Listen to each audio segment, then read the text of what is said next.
What we have today is a panel of true experts and the people who are practitioners who are actually doing something in this financial crisis. And the idea over here is to ask them, what is it that you can do based on their learnings in terms of what they want to do next. So I just want to give you an idea of the panel itself. Here's how we're going to run this session. We'll spend about 5 minutes doing a quick introduction and context setting of what's going on in this world. And there'll be an introduction also to the panel themselves.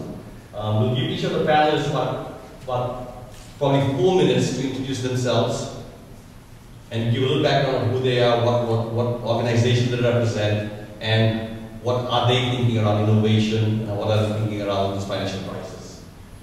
We have selected 3 specific questions already, which is based on people's replies from the invitation that we sent out. And these were the 3 top questions that people were asking. The first one was, what should we be doing in our innovation strategy?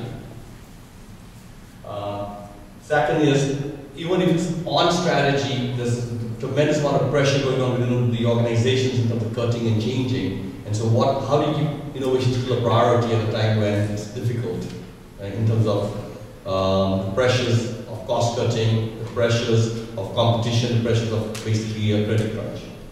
And the last one is, at a time when many of the employees, and many of you probably have friends and colleagues who have lost jobs, in that time, how do you actually continue asking people to innovate and actually take some risks?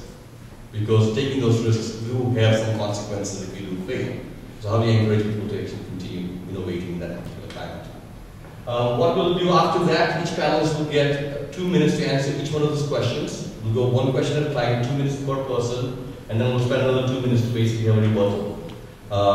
And then we'll open it up to you. And what I would like you to think about is a specific question for a panel member, and ask that question, and the panel member will answer, and then we'll open it up to the panel to see if anybody else wants to add to it. We should be able to cover about 3 to 5 questions as a result of that. And then after that, we'll wrap up, and there is a reception downstairs at Lingos, which will give you a chance to network and get to know each other. Okay? So that's a format of what we're going to do.